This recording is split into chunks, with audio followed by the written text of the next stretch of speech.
வணக்கம் மக்களே. விஜயை ஏமாற்றும் ஆளுநர். தமிழகத்தில் மீண்டும் தேர்தலா? என்ன நடக்க போகுது? என்ன ட்விஸ்ட்டு? இந்த தேர்தல் முடிவு வந்ததுலேருந்தே ட்விஸ்ட்டுக்கு மேலே ட்விஸ்ட்டு. டெய்லி ஒரு திக் நிமிடங்கள் ஒரு நியூஸ் பேசிட்டு அடுத்து பார்க்குறோம். அடுத்து ஒரு இது நேற்று ஐயோமல் ஆதரவுன்னு வருது, அடுத்த ஒரு 2 செகண்டில் ஆதரவு இல்லைன்னு வருது. திரும்ப அண்ணன் போயிட்டாங்கன்னு வருது, திருமாவளவன் வீட்டில் எல்லாமே ரெடி ஆகிட்டு இருக்குன்னு வருது, திருமாவளவன் முக ஸ்டாலினை சந்திச்சுக்கிட்டு இருக்காருன்னு வருது. ஸோ நிமிஷத்துக்கு நிமிஷம் புதுசாக அப்டேட்டு. தமிழ்நாட்டில் என்னதாயா நடக்குது அப்படின்னா ஒரு பெரிய குழப்பம். இந்த வீடியோ முழுக்க அரசியல் கண்டென்ட் இல்லை, விஜய் அவர்களுக்கு ஆதரவான கண்டென்ட்டு. முழுக்க விஜய் அவர்களை சப்போர்ட் பண்ணி தான் இந்த வீடியோ இருக்க போகுது. அதை பார்க்க முடிஞ்சால் பாருங்கள், இல்லைனா ஸ்கிப் பண்ணிவிட்டு போயிட்டே இருங்க அப்படின்னு சொல்லிவிட்டு வீடியோக்குள்ளே வாங்க போகலாம். விஜய் அவர் நடிகர் விஜயா எல்லாத்துக்குமே தெரியும், தலைவர் விஜயா இந்த குறிப்பிட்ட இந்த 2 வருஷத்தில் எல்லாத்துக்குமே தெரியும். விஜய் அவர்கள்னால் படத்தில் தான் மாசு, எலெக்ஷனில் நாங்கள் தான் மாசு அப்படின்னு அதிமுகவும் திமுகவும் அவங்கள புகழ் பாடிக்கிட்டு இருந்தாங்க. விஜய் அவர்களை பற்றி பேசவே இல்லை, அதனால் அங்கிட்டு போய் ஓரமாக விளையாடுப்பா அப்படிங்கிற மாதிரி வச்சுருந்தாங்க. பட் எலெக்ஷன் ரிசல்ட்டுக்கு அப்புறம் ஒரு குட்டி எம்ஜிஆரோ வரலாறு திரும்புதோ, விஜய் அவர்கள் வச்ச டைட்டில்னால் இருக்குது பார்த்தீங்களா, இந்த டைட்டில் எல்லாத்தையும் விஜய் அவர்கள் ப்ரூவ் பண்ணுறாரு.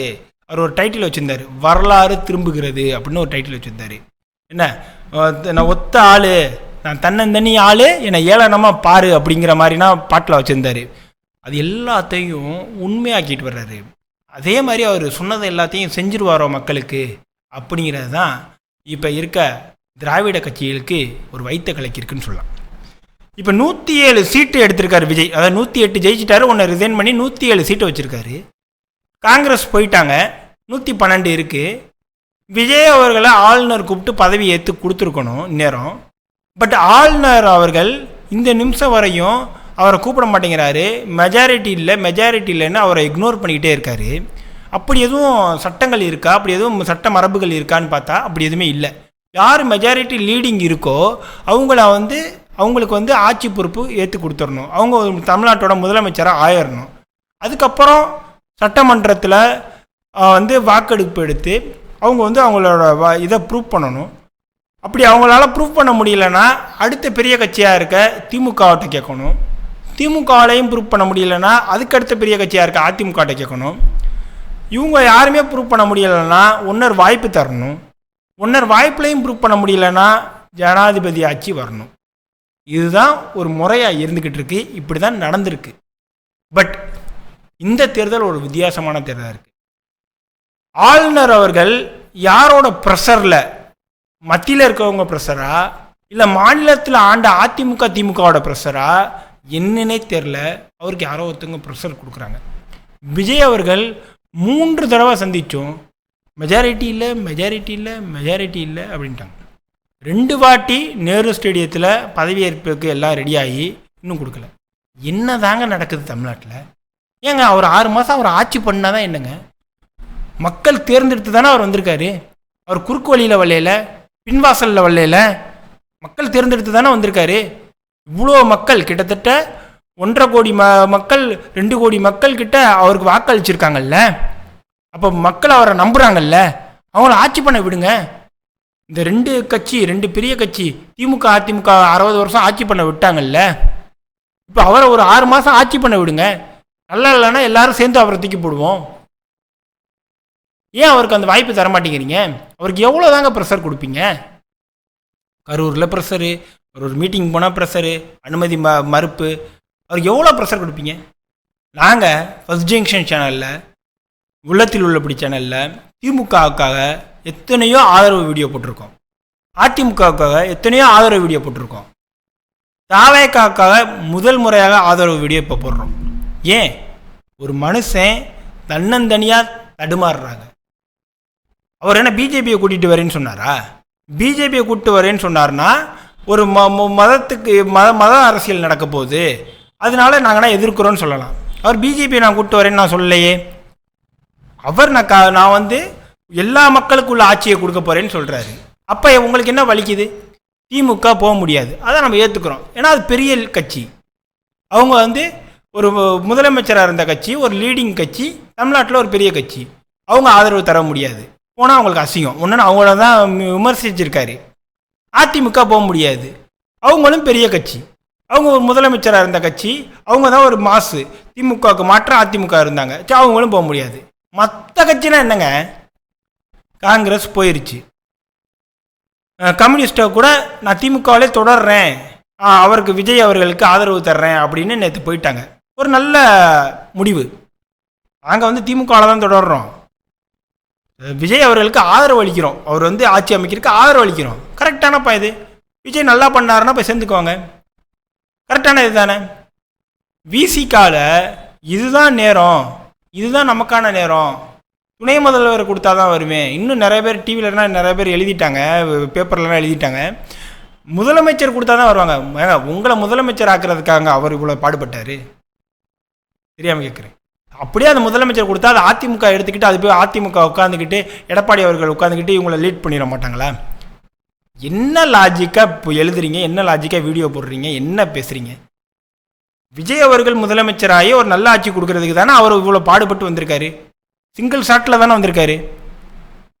முதல் தேர்தல் 108 சீட்டு ஜெயிச்சிருக்காரு. இது மாதிரி ஏதாவது வரலாறு முதல் தேர்தலில் யாராச்சும் ஜெயிச்சு வளர்கிற வரலாறு இருக்கா எம்ஜிஆருக்கு அடுத்து? கிடையாது. அப்போ அவரை வந்து நம்ம வந்து சல்யூட் அடித்து வாங்கன்னு சொல்லணும். ஒருவேளை அவர் 6 மாதத்தில் ஒழுங்காக ஆட்சி பண்ணலைன்னா அவரை நம்ம திட்டலாம், என்ன வேணால் பண்ணலாம். ஒரு நமக்கு அந்த உரிமை இருக்குது, ஓட்டு போட்ட நமக்கு அந்த உரிமை இருக்குது. பார்ப்போம். ஃபஸ்ட்டு ஐயுஎம்எல் அவங்களுக்கு ஆதரவு கொடுத்துருக்கலாம். ஐயுஎம்எல் திமுகவில் நேற்றும் தொடருது, இன்றைக்கும் தொடருது, நாளைக்கும் தொடருதுங்கிறாங்க. தொடரட்டும், யார் வேணாண்டா? திமுகவோட கூட்டணிக்கு மாறு செய்யக்கூடாது தான். ஐயா எடுத்திருக்க முடிவு சரிதான், அதில் எந்த மாற்று கருத்தும் கிடையாது. இஸ்லாத்துக்கு உண்மையாக இருக்கு திமுகன்னு ஐயா சொல்கிறாங்க, அது உண்மையாகவே இருக்கட்டுமே, வேணான்னு நான் சொல்லலையே. ஆனால் ஐயாவுக்கு ஒரு சான்ஸ் கிடச்சிருக்குல்ல, அந்த சான்ஸ் ஐயா வேறு மாதிரி பயன்படுத்தலாம்ல. எப்படி பயன்படுத்தலாம்? இஸ்லாத்துக்கு என்னென்ன தேவை அப்படின்னு ஒரு கமிட்டி அமைக்கலாம். அந்த கமிட்டியில் இப்போ இருக்க எம்பி நவாஸ்கனியை வைக்கலாம், அப்துல் ரஹ்மான் அண்ணனை வைக்கலாம், அபூபக்கர் அண்ணனை வைக்கலாம், இல்லை இன்னும் நிறைய உறுப்பினர்கள் இருக்காங்க.